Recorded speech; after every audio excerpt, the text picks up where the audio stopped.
We're nearly at the end, and I have been given the privilege of talking about how we get beyond today. I believe to get beyond today, we need to be a little less obsessed with newfangled technologies and instead try to understand how they can fundamentally change systems and our behaviors. A few years ago, I wrote a book on the collaborative economy. And when it came out, in its first 2 weeks, it sold a staggering 10 copies. And I kid you not, what was even more disheartening was when I discovered that my grandma had bought 5 of those. Now, the point of sharing this story with you is that these ideas were dismissed as a little bit wacky and a niche trend that wouldn't disrupt traditional businesses. And today is a very different story. So, has anyone used Uber in this audience? Just raise your hand. So, for those of you using it will know that it's a platform that basically enables anyone with a car to become a cabbie.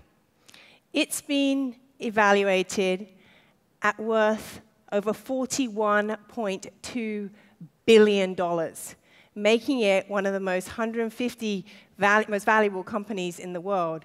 It's only a baby, it's 5 years old. And then there's Airbnb, a marketplace that is near and dear to me, which is basically it matches people looking for places to stay with places available to rent. Everything from holiday houses, but also things like tree houses and igloos and airplane hangars and even teepees. It now has more than 1 million rooms available. That's double the number of 96-year-old Hilton Hotel worldwide.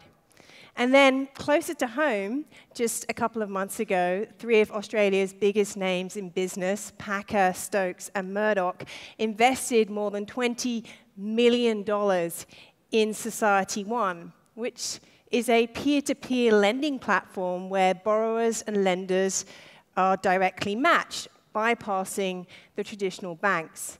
It is a system that's been predicted over time to challenge the entrenched power of Australia's 4 pillars of banking. This is just a tiny sample of how technology is enabling individuals to change the way we consume, distribute, and create everything from money to media, from accommodation to taxis.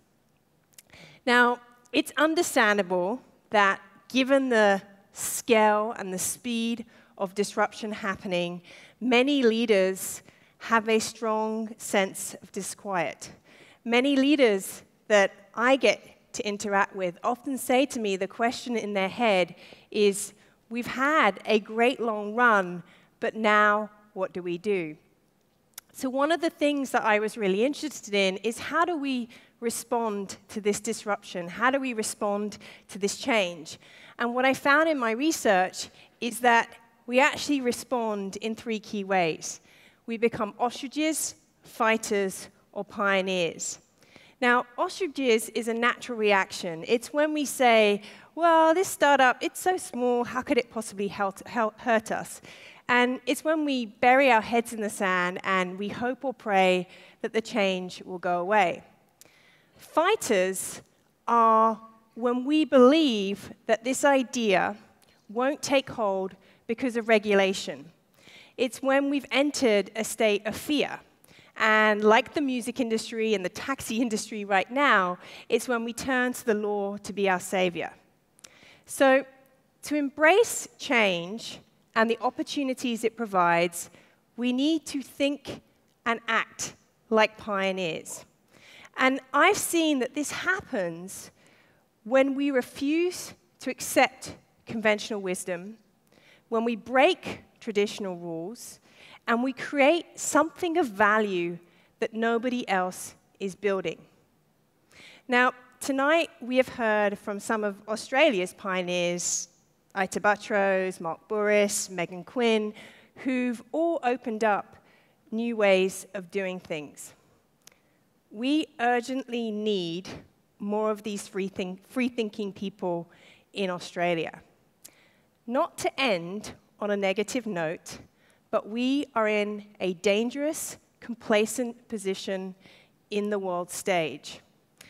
The World Economic Forum recently conducted a study where they measured developed nations' readiness to embrace information communication technologies.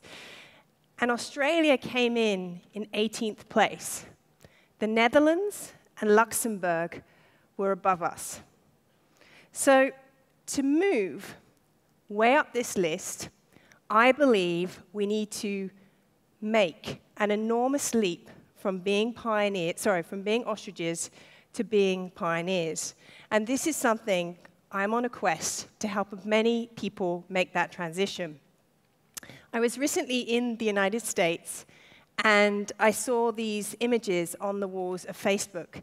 And it really sums up what I mean to be a pioneer. On the left-hand side, it says, on the right-hand side, it says, what would you do if you weren't afraid?